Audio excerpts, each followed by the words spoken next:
Hello there and welcome back to another video, and today I'm going to be reviewing the Fantastic Four First Steps. So, let's get into it. So, what did I think of this film? I really loved it. I think this year for Marvel and just cinema in general has been really good. It's been on really top form. You've had films like Superman, obviously Fantastic Four, Jurassic World. I think cinema has been on top form.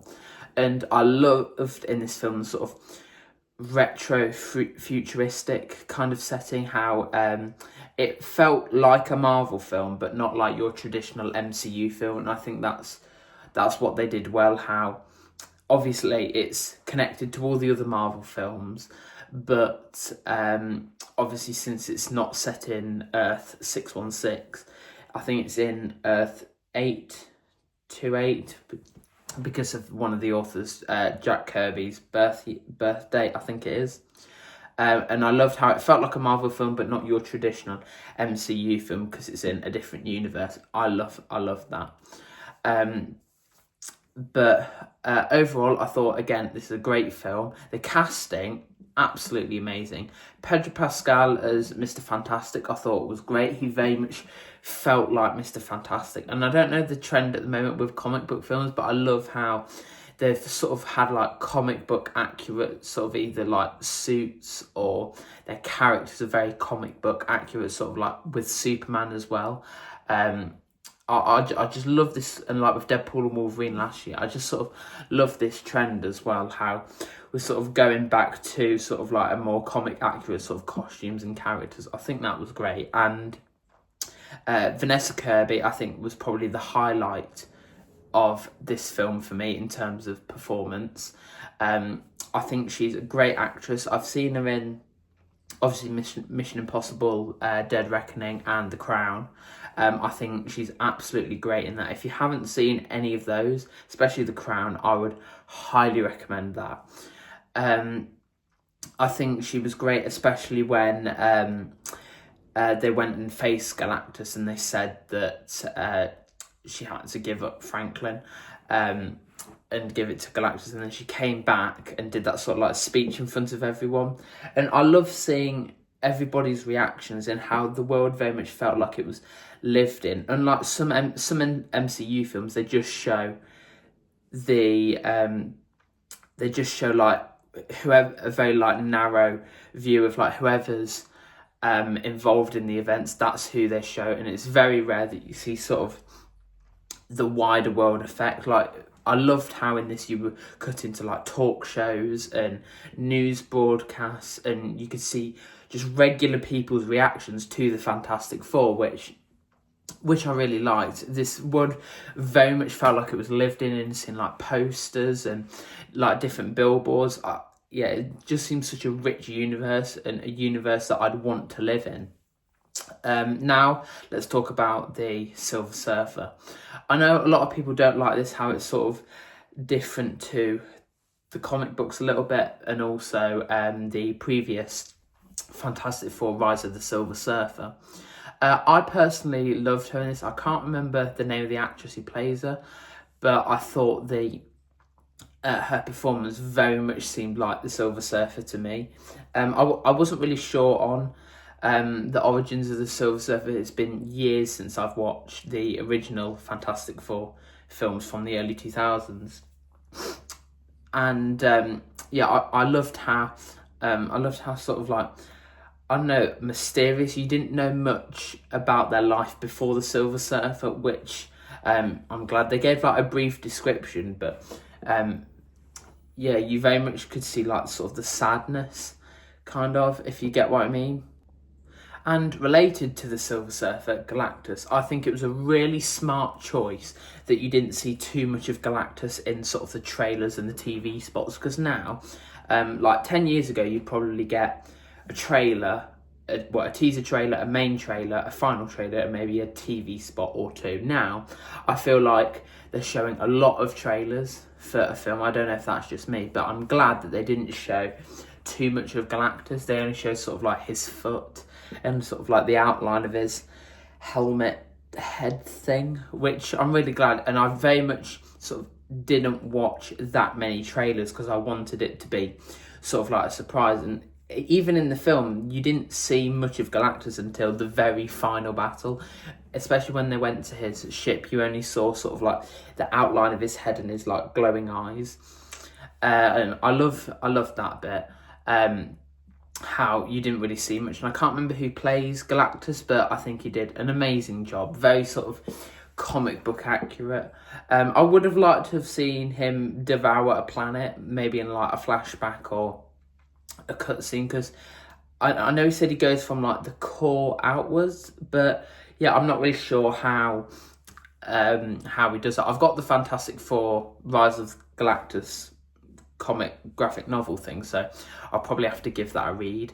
But yeah, also as well, the rocket ship I thought looked an amazing design, very 60s, very sort of early sort of sci-fi type of thing.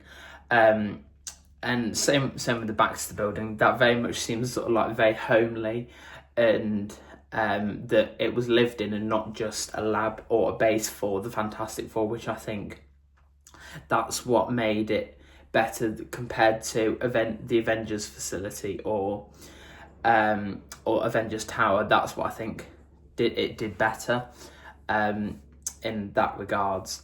Also as well, the promotion for this film I thought was brilliant. How, I can't remember, they put it on some sort of house selling website, and you could buy it for like 4 million, like it was just all fours, and I thought that was really good. And you got to see some unreleased images of the Baxter building, like the lab, the chalkboard room kind of thing. Yeah, I loved that kind of thing. Also as well, we'll briefly touch on the Thunderbolts quickly. I'm really intrigued. One of the questions that they didn't answer in this, which will probably be answered in Avengers Doomsday. How did the Fantastic Four get from their universe to the Avengers universe? Because obviously, spoiler alert, if you haven't seen in the Thunderbolts, the post-credit scene, you see the Fantastic Four rocket coming into Earth's orbit. So I don't know how that happens. I don't think it got explained in the Fantastic Four. If it did, I must have missed it. But I'm really intrigued for that.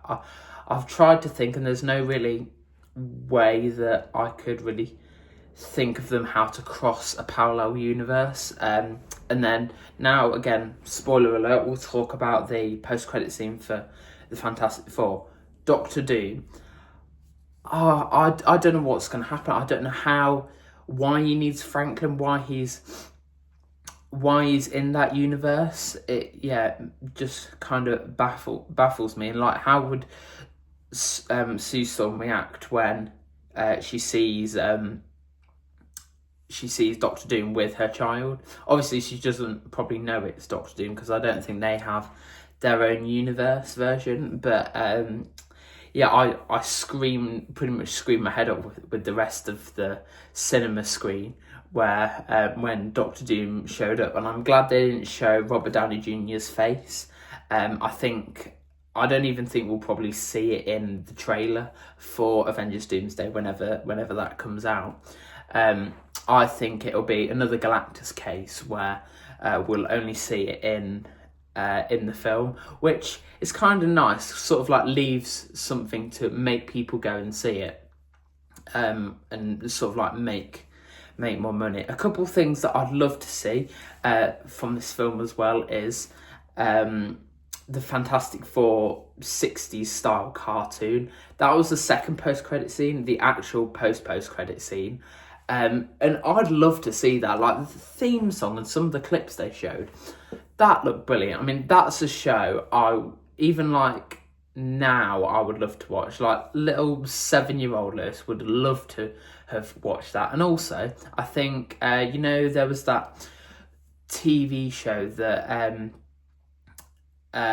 Reed Richards did, like Fantastic Science, where he'd explain different science. Obviously, it was sort of like a kids show, but like an in-universe thing. I think that would be great if they made sort of 6-10 episodes on sort of like your key MCU concepts, like parallel universe, time travel, variants, stuff like that, stuff that's important to the MCU now and obviously going forward, sort of like leading into Avengers Doomsday. And people complain about exposition, but I think that would be a great way to have sort of like exposition but in universe. I think they're missing out on really big opportunities to sort of explain some things on and put them in that show. That not everyone watches every single MCU film, especially the general public, but when they see sort of the Avengers in the title, most people, even if you're not a diehard comic book Marvel DC fan, go and see a film with the words Avengers in the title, because you know it's going to be a big blockbuster, sort of a movie event, not just going to see a film at the cinema. But yeah, I think that's sort of a great way that they could do it. Again, I don't know what's happening with Franklin either. Like, he seemed to heal Storm, Sue Storm, the Invisible Woman, when she obviously died in that sort of like big explosion thing.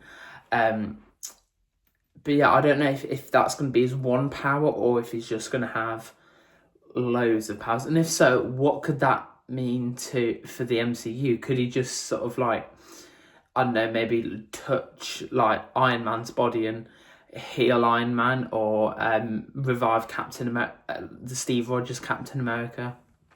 I don't know what that could mean for the future of the MCU. And I know that it's just been announced like a couple of days before recording this video that they're planning on doing a soft reboot after Secret Wars in 2027 to 2028.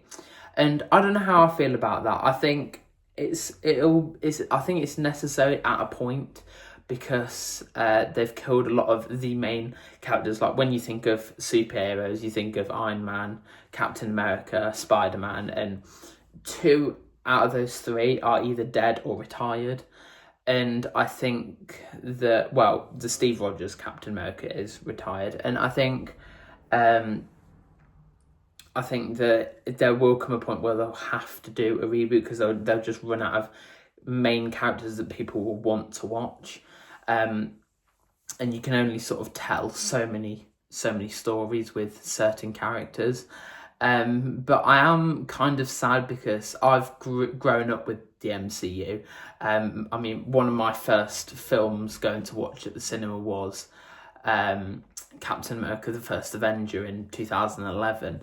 So I've really sort of grown up with these films and these characters. So yeah, it's going to be kind of difficult to adjust to new people playing those characters. I and so many other people my age and my generation have grown up with those people playing those characters over 15, 16, however many years it's been. But yeah, I'm going to miss that, but I do think it's going to breathe a lot more fresh air into the MCU, and I'm going to be looking forward to seeing what's to come. Obviously, we've got a new X-Men film coming out, Blade, loads of other stuff. But overall, back to the Fantastic Four, sorry for sidetracking. Overall, I really love this film, and it's such a shame, like Thunderbolts, it isn't doing amazingly at the box office at the moment. Overall, I love this film. I loved sort of the 1960s setting, how it very much felt like a family, how you could, like, unlike the other Fantastic Four films, you could definitely tell that they were all sort of like connected together, and they sort of stick by each other no matter what, and you can very much feel like they're a family, not people who've just been forced together to make a film, which I think was great.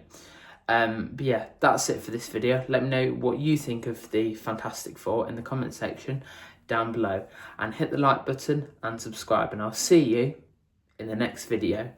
Bye.